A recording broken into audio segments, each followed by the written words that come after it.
Deuteronomy. Deuteronomy 1. This book contains the speeches that Moses made while Israel was in the land of Moab, camped near the town of Suf in the desert east of the Jordan River. The town of Paran was in one direction from their camp, and the towns of Tophel, Laban, Hazeroth, and Dizahab were in the opposite direction. Smoke and keep 'em mellow. Earlier, Moses had defeated the Amorite king Sihon of Heshbon. Moses had also defeated King Og of Bashan, who used to live in Ashtaroth for part of the year and in Edrei for the rest of the year. Although it takes only 11 days to walk from Mount Sinai to Kadesh Barnea by way of the Mount Seir road, these speeches were not made until 40 years after Israel left Egypt. The Lord had given Moses his laws for the people of Israel. And on the first day of the 11th month, Moses began explaining those laws by saying, People of Israel, when we were in our camp at Mount Sinai, the Lord our God told us, You have stayed here long enough. Leave this place and go into the land that belongs to the Amorites and their neighbors the Canaanites. This land includes the Jordan River Valley, the hill country, the western foothills, the southern desert, the Mediterranean Sea coast, the Lebanon mountains, and all the territory as far as the Euphrates River. I give you this land, just as I promised your ancestors Abraham, Isaac, and Jacob. Now you must go and take the land. Right after the Lord commanded us to leave Mount Sinai, I told you, Israel, being your leader is too big a job for one person. The Lord our God has blessed us, and so now there are as many of us as there are stars in the sky. God has even promised to bless us 1,000 times more, and I pray that He will. But I cannot take care of all your problems and settle all your arguments alone. Each tribe must choose some experienced men who are known for their wisdom and understanding, and I will make those men the official leaders of their tribes. You answered, That's a good idea. Then I took these men, who were already wise and respected leaders, and I appointed them as your official leaders. Some of them became military officers in charge of groups of 1,000 or 100 or 50 or 10, and others became judges. I gave these judges the following instructions. When you settle legal cases, your decisions must be fair. It doesn't matter if the case is between two Israelites or between an Israelite and a foreigner living in your community. And it doesn't matter if one is helpless and the other is powerful. Don't be afraid of anyone. No matter who shows up in your court, God will help you make a fair decision. If any case is too hard for you, bring the people to me, and I will make the decision. After I gave these instructions to the judges, I taught you the Lord's commands. The Lord had commanded us to leave Mount Sinai and go to the hill country that belonged to the Amorites. So we started out into the huge desert. You remember how frightening it was? But soon we were at Kadesh Barnea, and I told you, we have reached the hill country. It belongs to the Amorites now, but the Lord our God is giving it to us. He is the same God our ancestors worshipped, and He has told us to go in and take this land, so don't hesitate and be afraid. Then all of you came to me and said, Before we go into the land, let's send some men to explore it. When they come back, they can tell us about the towns we will find and what roads we should take to get there. It seemed like a good idea, so I chose 12 men, one from each tribe. They explored the hill country as far as Bunch Valley, and even brought back some of the fruit. They said, The Lord our God is giving us good land. You did not want to go into the land, and you refused to obey the Lord your God. You stayed in your tents and grumbled. The Lord must hate us. He brought us out of Egypt just so He could hand us over to the Amorites and get rid of us. We are afraid because the men who explored the land told us that the cities are large, with walls that reach to the sky. The people who live there are taller and stronger than we are, and some of them are Anakim. We have nowhere to go. Then I said, Don't worry. The Lord our God will lead the way. He will fight on our side, just as He did when we saw Him do all those things to the Egyptians. And you know that the Lord has taken care of us the whole time we've been in the desert, just as you might carry one of your children. But you still would not trust the Lord, even though he had always been with us in the desert. During the daytime, the Lord was in the cloud, leading us in the right direction and showing us where to camp. And at night, he was there in the fire. You had made the Lord angry, and he said, "You people of this generation are evil, and I refuse to let you go into the good land that I promised your ancestors. Caleb, son of Jephunneh, is the only one of your generation that I will allow to go in. He obeyed me completely, so I will give him and his descendants the land he explored." The Lord was even angry with me because of you people, and he said, "Moses, I won't let you go into the land either. Instead, I will let Joshua, your assistant, lead Israel to conquer the land, so encourage him." Then the Lord spoke to you again. "People of Israel, you said that your innocent young children would be taken prisoner in the battle for the land.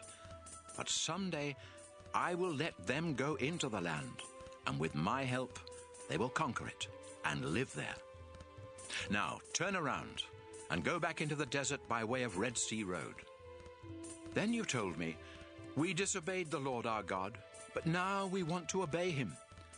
We will go into the hill country and fight, just as he told us to do." So you picked up your weapons, thinking it would be easy to take over the hill country. But the Lord said, "Moses, warn them not to go into the hill country. I won't help them fight, and their enemies will defeat them." I told you what the Lord had said, but you paid no attention. You disobeyed him and went into the hill country anyway. You thought you were so great. But when the Amorites in the hill country attacked from their towns, you ran from them as you would run from a swarm of bees. The Amorites chased your troops into Seir, as far as Hormah, killing them as they went. Then you came back to the place of worship at Kadesh Barnea and wept. But the Lord would not listen to your prayers. After we had been in Kadesh for a few months, we obeyed the Lord and headed back into the desert by way of Red Sea Road. Deuteronomy 2. We spent many years wandering around outside the hill country of Seir, until the Lord said, "Moses, Israel has wandered in these hills long enough. Turn and go north, and give the people these orders. Be very careful, because you will soon go through the land that belongs to your relatives, the descendants of Esau.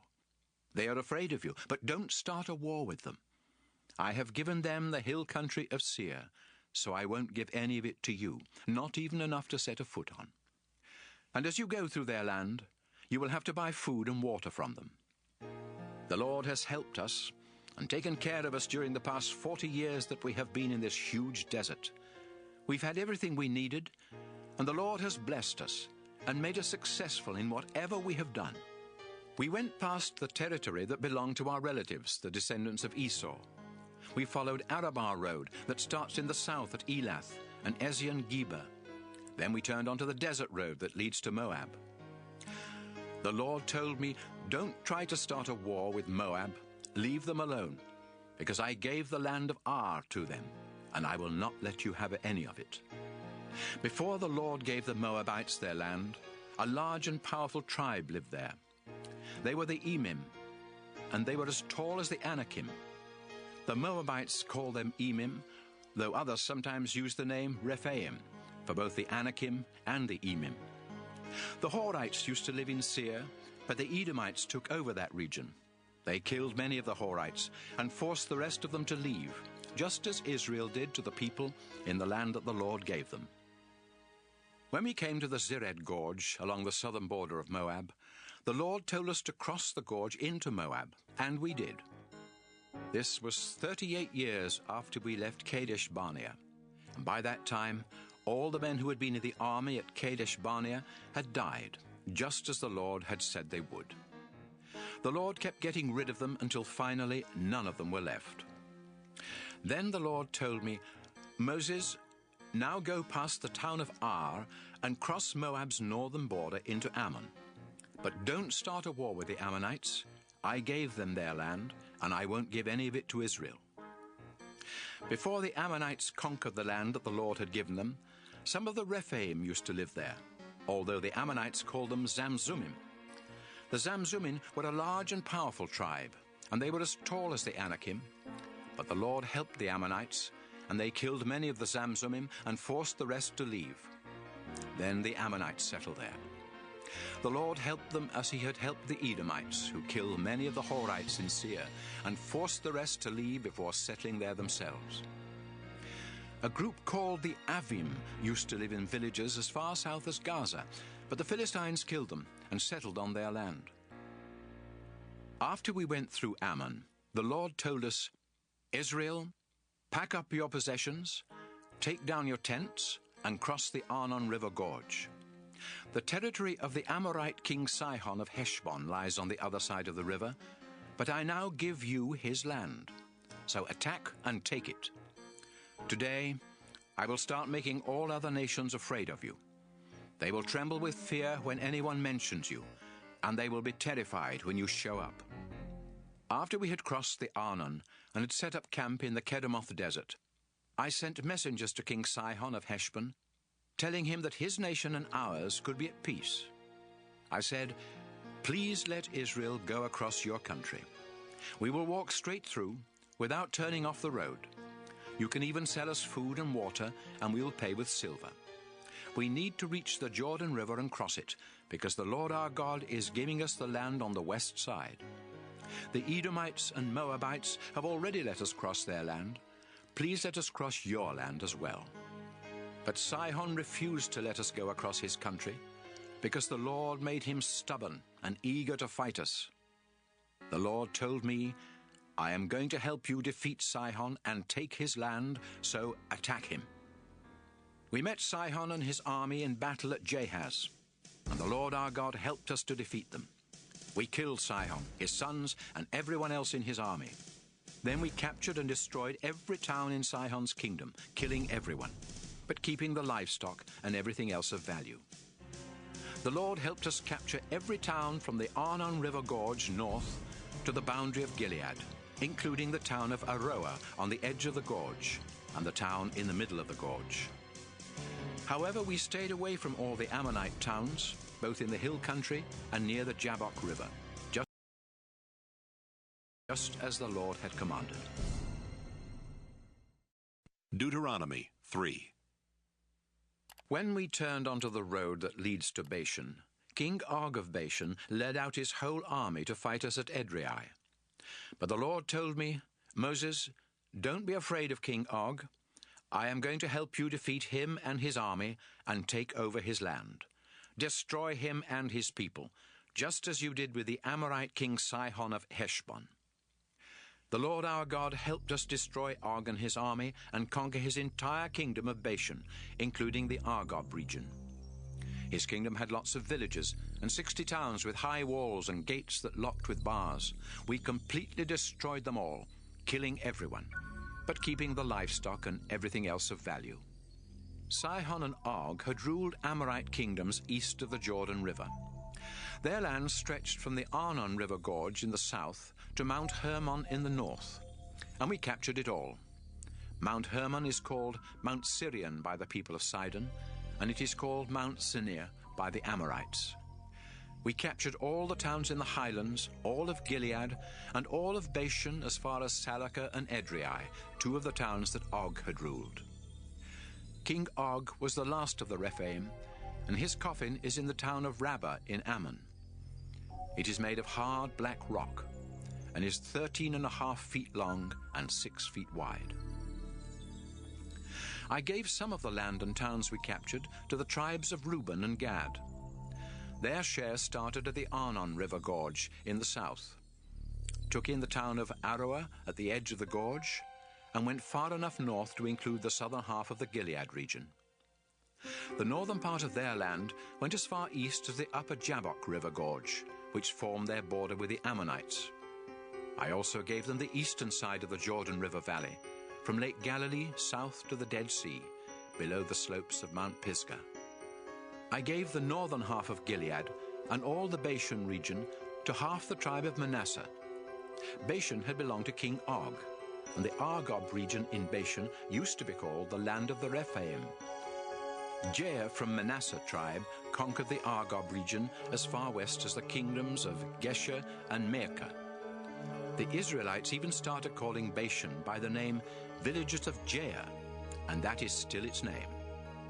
I gave the northern half of Gilead to the Maacah clan. At that time, I told the men of Reuben, Gad, and East Manasseh, "The Lord our God told me to give you this land with its towns, and that's what I've done. Now your wives and children can stay here with your large flocks of sheep and goats and your large herds of cattle. But all of you men that can serve in our army must cross the Jordan River and help the other tribes, because they are your relatives. The Lord will let them defeat the enemy nations on the west side of the Jordan and take their land. Afterwards, you can come back here to the land I gave you."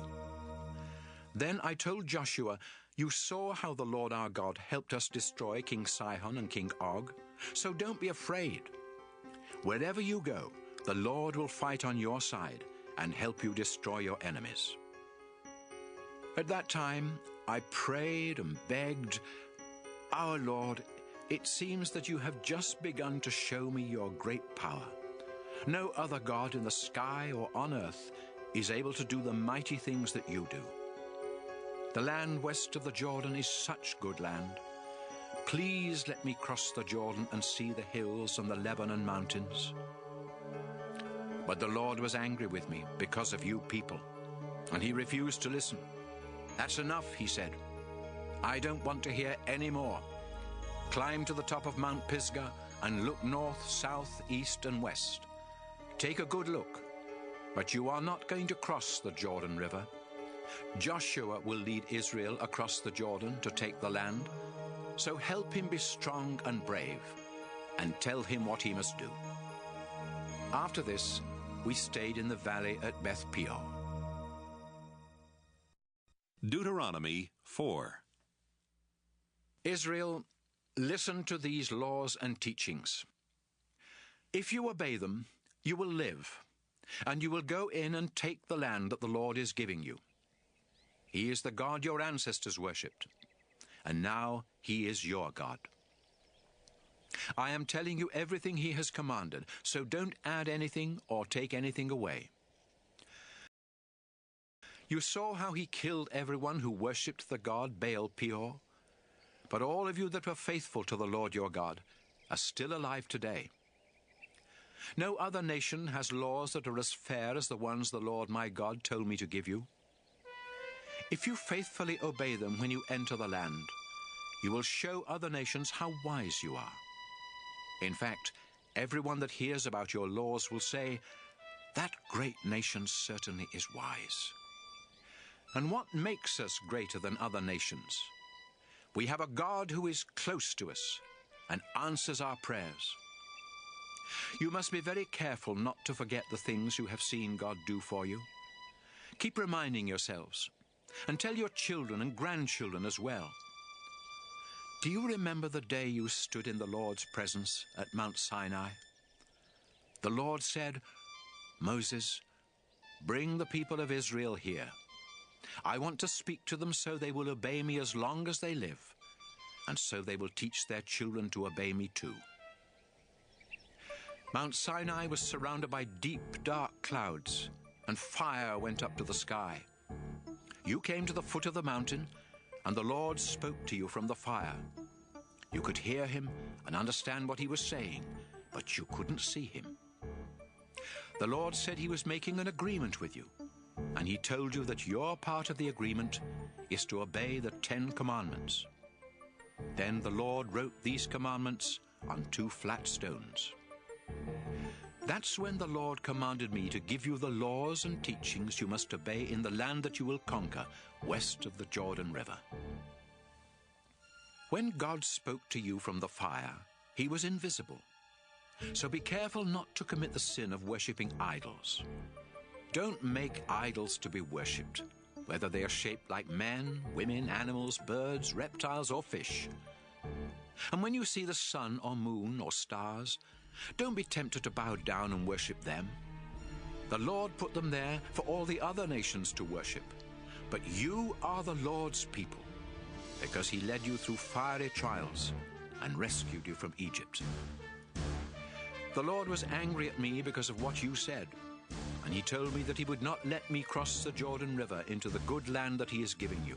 So I must stay here and die on this side of the Jordan. But you will cross the river and take the land. Always remember the agreement that the Lord your God made with you, and don't make an idol in any shape or form. The Lord will be angry if you worship other gods, and he can be like a fire destroying everything in its path. Soon you will cross the Jordan River and settle down in the land. Then in the years to come you will have children, and they will give you grandchildren. After many years, you might lose your sense of right and wrong and make idols, even though the Lord your God hates them. So I am giving you fair warning today, and I call the earth and the sky as witnesses. If you ever make idols, the Lord will be angry, and you won't have long to live, because the Lord will let you be wiped out. Only a few of you will survive, and the Lord will force you to leave the land and will scatter you among the nations. There you will have to worship gods made of wood and stone, and these are nothing but idols that can't see or hear or eat or smell. In all of your troubles, you may finally decide that you want to worship only the Lord. And if you turn back to him and obey him completely, he will again be your God. The Lord your God will have mercy. He won't destroy you or desert you. The Lord will remember his promise, and he will keep the agreement he made with your ancestors. When the Lord your God brought you out of Egypt, you saw how he fought for you and showed his great power by performing terrifying miracles. You became his people, and at Mount Sinai you heard him talking to you out of fiery flames, and yet you are still alive. Has anything like this ever happened since the time God created humans? No matter where you go or who you ask, you will get the same answer. No one has ever heard of another God even trying to do such things as the Lord your God has done for you. The Lord wants you to know he is the only true God, and he wants you to obey him. That's why he let you see his mighty miracles and his fierce fire on earth, and why you heard his voice from that fire and from the sky. The Lord loved your ancestors and decided that you would be his people. So the Lord used his great power to bring you out of Egypt. Now you face other nations more powerful than you are, but the Lord has already started forcing them out of their land and giving it to you. So remember that the Lord is the only true God, whether in the sky above or on the earth below. Today I am explaining his laws and teachings, and if you always obey them, you and your descendants will live long and be successful in the land the Lord is giving you. Moses said, People of Israel, you must set aside the following 3 towns east of the Jordan River as safe towns: Bezer in the desert highlands, belonging to the Reuben tribe; Ramoth in Gilead, belonging to the Gad tribe; and Golan in Bashan, belonging to the Manasseh tribe. If you kill a neighbor without meaning to, and if you had not been angry with that person, you can run to one of these towns and find safety. The Israelites had come from Egypt and were camped east of the Jordan River near Beth Peor when Moses gave these laws and teachings. The land around their camp had once belonged to King Sihon of Heshbon, but Moses and the Israelites defeated him and King Og of Bashan and took their lands.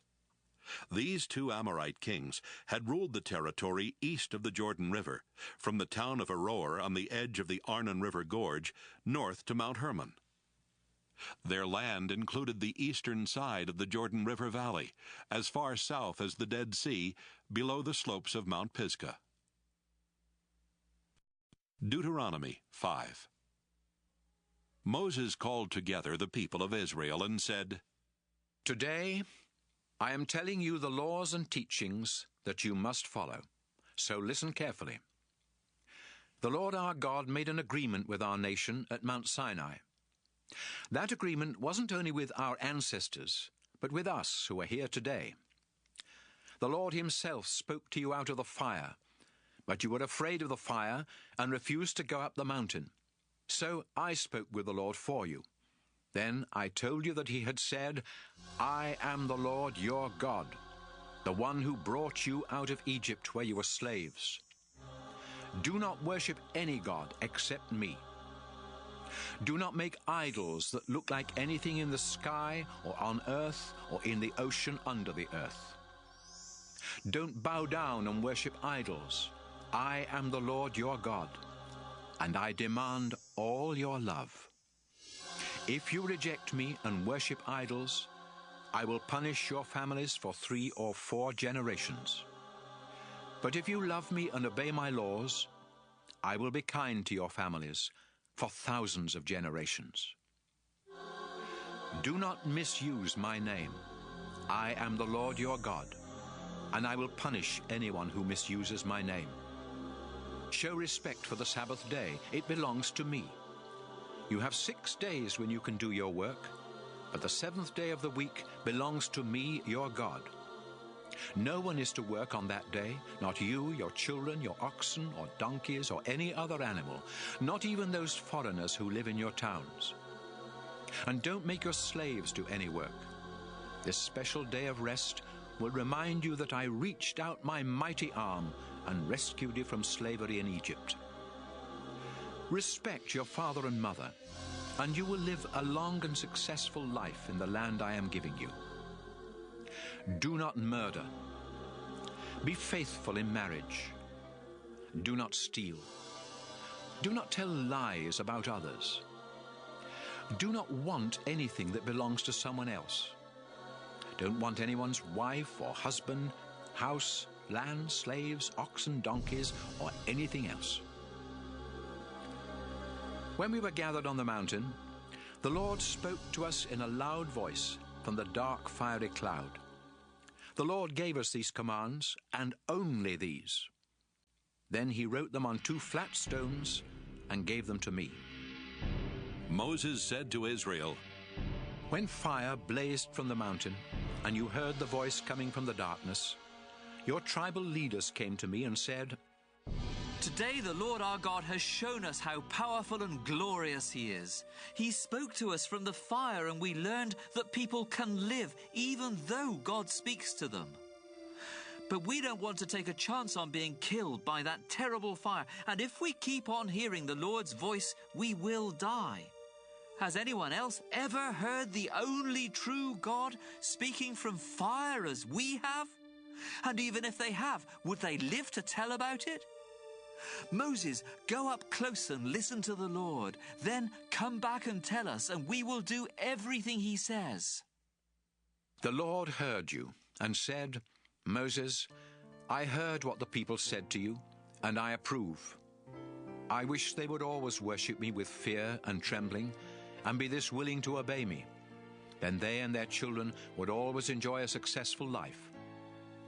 Now tell them to return to their tents. But you come back here to me. After I tell you my laws and teachings, you will repeat them to the people, so they can obey these laws in the land I am giving them. Israel, you must carefully obey the Lord's commands. Follow them because they make a path that will lead to a long, successful life in the land the Lord your God is giving you. Deuteronomy 6. The Lord told me to give you these laws and teachings so you can obey them in the land he is giving you. Soon you will cross the Jordan River and take that land. And if you and your descendants want to live a long time, you must always worship the Lord and obey his laws. Pay attention, Israel. Our ancestors worshiped the Lord, and he promised to give us this land that is rich with milk and honey. Be careful to obey him, and you will become a successful and powerful nation. " Listen, Israel. The Lord our God is the only true God. So love the Lord your God with all your heart, soul, and strength. Memorize his laws and tell them to your children over and over again. Talk about them all the time, whether you're at home or walking along the road or going to bed at night or getting up in the morning. Write down copies and tie them to your wrists and foreheads to help you obey them. Write these laws on the door frames of your homes and on your town gates. The Lord promised your ancestors, Abraham, Isaac, and Jacob, that he would give you this land. Now he will take you there and give you large towns with good buildings that you didn't build, and houses full of good things that you didn't put there. The Lord will give you wells that you didn't have to dig, and vineyards and olive orchards that you didn't have to plant. But when you have eaten so much that you can't eat any more, don't forget it was the Lord who set you free from slavery and brought you out of Egypt. Worship and obey the Lord your God with fear and trembling, and promise that you will be loyal to him. Don't have anything to do with gods that are worshipped by the nations around you. If you worship other gods, the Lord will be furious and wipe you off the face of the earth. The Lord your God is with you, so don't try to make him prove that he can help you, as you did at Massah. Always obey the laws that the Lord has given you, and live in a way that pleases him. Then you will be able to go in and take this good land from your enemies, just as he promised your ancestors. Someday your children will ask, "Why did the Lord give us these laws and teachings?" Then you will answer, "We were slaves of the king of Egypt, but the Lord used his great power and set us free. We saw him perform miracles and make horrible things happen to the king, his officials, and everyone else. The Lord rescued us from Egypt so he could bring us into this land, as he had promised our ancestors. That's why the Lord our God demands that we obey his laws and worship him with fear and trembling. And if we do, he will protect us and help us be successful." Deuteronomy 7. People of Israel, the Lord your God will help you take the land of the Hittites, the Girgashites, the Amorites, the Canaanites, the Perizzites, the Hivites, and the Jebusites. These 7 nations have more people and are stronger than Israel, but when you attack them, the Lord will force them out of the land. Then you must destroy them without mercy.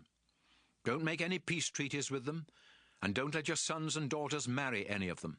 If you do, those people will lead your descendants to worship other gods and to turn their backs on the Lord. That will make him very angry, and he will quickly destroy Israel. So when you conquer these nations, tear down the altars where they worship their gods, break up their sacred stones, cut down the poles that they use in worshipping the goddess Asherah, and throw their idols in the fire. Israel, you are the chosen people of the Lord your God.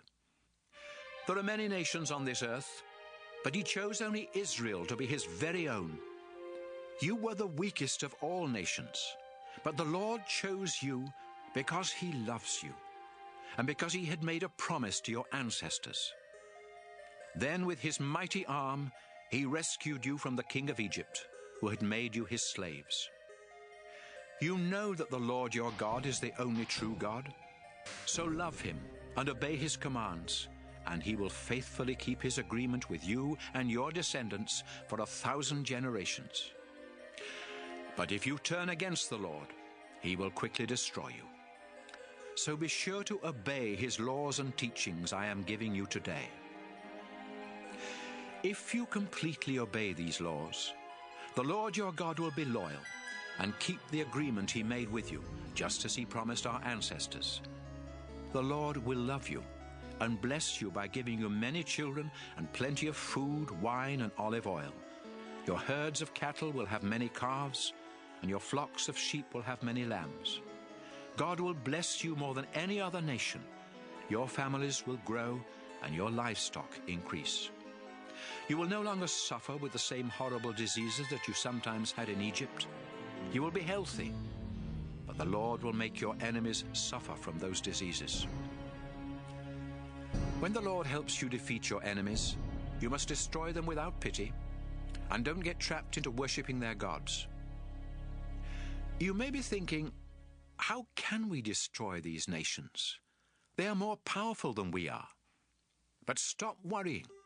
Just remember what the Lord your God did to Egypt and its king. You saw how the Lord used his tremendous power to work great miracles and bring you out of Egypt. And he will again work miracles for you when you face these enemies you fear so much.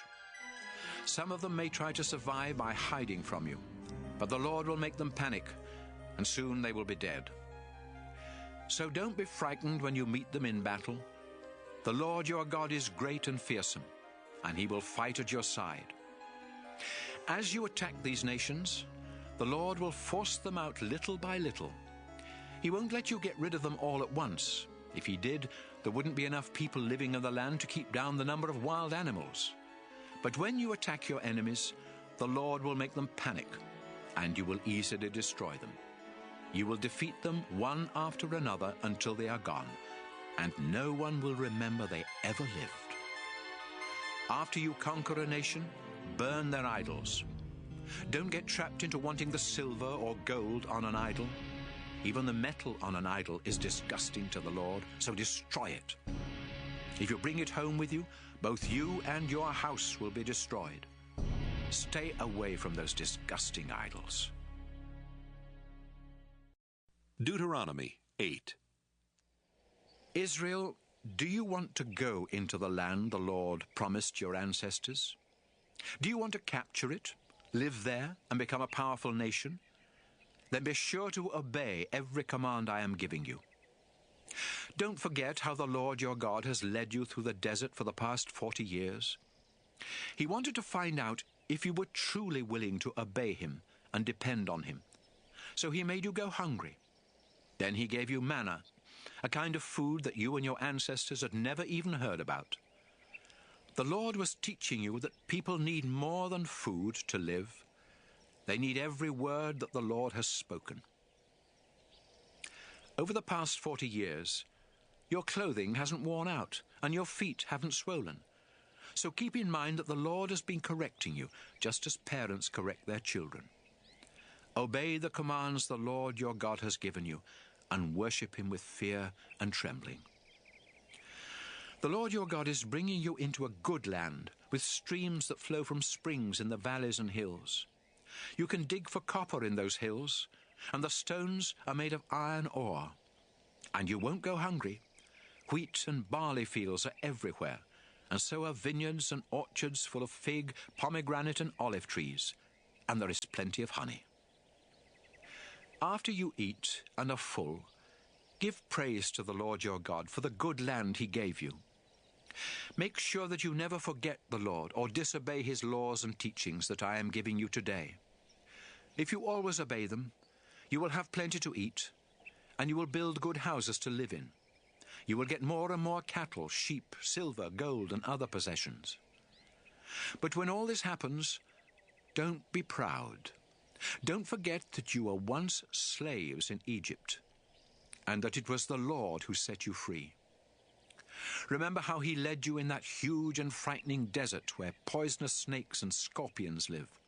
There was no water, but the Lord split open a rock, and water poured out so you could drink. He also gave you manna, a kind of food your ancestors had never even heard about. The Lord was testing you to make you trust him, so that later on he could be good to you. When you become successful, don't say, "I'm rich, and I've earned it all myself." Instead, remember that the Lord your God gives you the strength to make a living. That's how he keeps the promise he made to your ancestors. But I'm warning you, if you forget the Lord your God and worship other gods, the Lord will destroy you, just as he destroyed the nations you fought. Deuteronomy 9.